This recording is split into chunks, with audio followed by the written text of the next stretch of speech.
The emperor, so they say, has sent a message directly from his deathbed to you alone, his pathetic subject, a tiny shadow which has taken refuge at the furthest distance from the Imperial sun.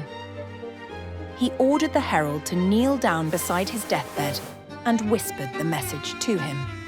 He thought it was so important that he had the herald repeat it back to him.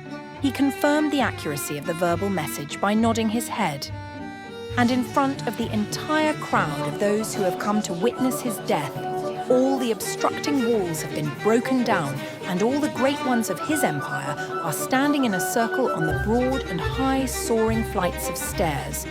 In front of all of them, he dispatched his herald. The messenger started off at once, a powerful, tireless man.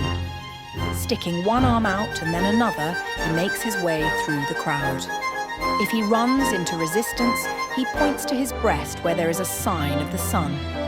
So he moves forward easily, unlike anyone else.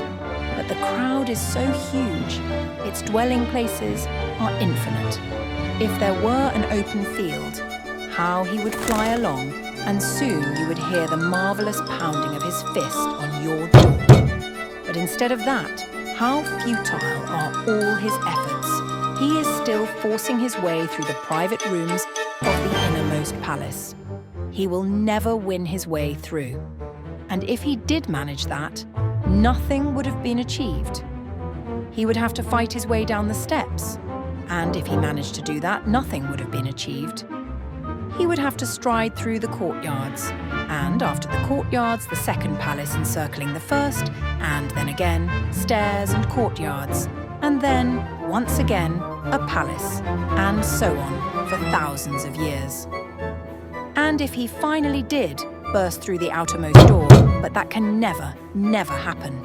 The royal capital city, the center of the world, is still there in front of him, piled high and full of sediment. No one pushes his way through here, certainly not with a message from a dead man. But you sit at your window and dream to yourself of that message when evening comes.